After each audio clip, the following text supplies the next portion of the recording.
Saat awal COVID-19 datang, itu tuh membawa kesenangan bagi beberapa siswa pemalas. Bahkan kayak sih seluruh siswa di sekolah juga bahagia gitu. Jelas itu karena akan datangnya libur panjang di sela-sela ujian tengah semester. Sebulan 2 bulan hal ini masih jadi kesenangan bagi para siswa.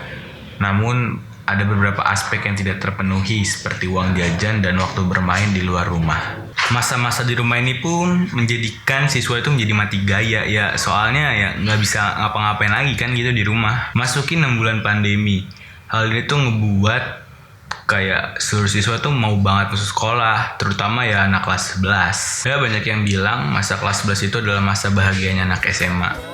Tapi malah jadinya tugas yang bolong, terus anak-anak jadi males, dan hal lainnya lah. Itu kalau misalkan hari-hari sekolah kan lebih produktif, bisa berangkat sekolah, bisa tatap muka sama guru, terus juga pelajarannya tuh lebih masuk pas datang muka. Karena ngejelasinnya kan kalau online guru kan nggak semuanya nyediain video gitu. Nah jadi itu cuma dikasih materi berupa tulisan doang gitu. Jadi kita juga kurang paham kalau misalkan dikasih cuman materi gitu doang. Bisa nggak ya selama PJJ ini aku ngerti apa yang guru sampein, apa yang guru mau. Nah itu tuh hasilnya ya ranking turun karena nggak ada yang masuk tuh ke otak. Yang nggak paham jadi makin nggak paham. Ya gak terasa masuk ke masa kelas 12. Nggak punya materi apa-apa, nggak ada persiapan, dan disitulah masalah terjadi. Dimana siswa melihat peluang untuk masuk PTN favoritnya dan itu ngebuat jadi dia kayak lari ngejar materi. Padahal itu tuh bukan dia banget gitu. Efek sampingnya ya siswa itu jadi stres gak karuan karena nerima padatnya materi demi materi.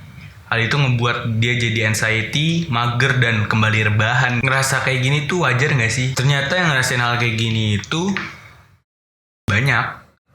Perasaan capek gak jelas, serta jadi gak ada motivasi untuk belajar, apalagi ngerjain tugas. Namanya burnout.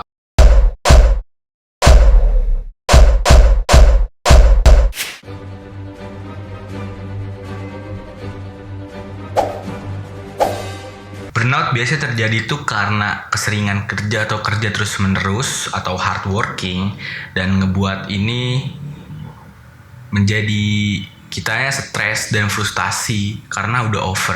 Dan burnout secara ringkasnya merupakan reaksi emosional fisik karena studi berkepanjangan yang sangat melelahkan. Jadi kalau udah burnout ngebuat semangat untuk beraktivitas menjadi turun drastis. Sama kayak pelajar. Tuntutan pelajaran yang berat, pemahaman yang gak dapet, harapan untuk masuk PTN, dan lulus dengan hasil yang memuaskan. Semua itu mau gak mau bikin pelajar menjadi belajar yang tadinya biasa aja, jadi sedikit ngegas. Pas sudah ngegas malah jadi ngebuat capek dan burnout. Burnout ini emang masalah, tapi juga bisa diatasin. Caranya, 1. Bikin catatan yang ngebuat kita jadi burnout, lalu diuraikan dan pilih mana yang prioritas, dan kalau kita udah nemuin prioritasnya kita selesain, dan kalau ada yang bisa ditunda ya udah nggak apa-apa.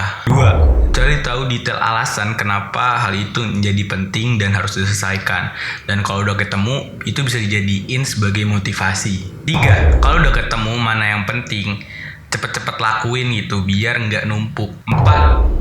Bikin jadwal kegiatan agar waktu bisa menjadi lebih efektif. 5. Lakukan kegiatan sesuai dengan jadwal semampunya dan jangan terbebani oleh hasilnya. Karena proses melakukan sesuatu itu lebih berharga daripada hasilnya sendiri. Kalau prosesnya sudah maksimal, kita tetap berhasil untuk menambah pengalaman meskipun hasilnya tidak sesuai dengan harapan. 6. Kurang-kurangin kegiatan yang gak terlalu penting agar diri kita punya waktu untuk istirahat. Punya mimpi besar dan banyak itu emang gak salah. Yang penting jangan berhenti berproses. Apapun hasilnya, insya Allah itu yang terbaik. Jika hasil sesuai, berarti emang ini jalan kita selanjutnya. Jika hasil tidak sesuai, bisa jadi kita cuma belum ketemu jalan yang seharusnya. Dan itu sama sekali nggak masalah. Kita bisa jalan lagi sampai kita menemukan yang sesuai. keep spirit.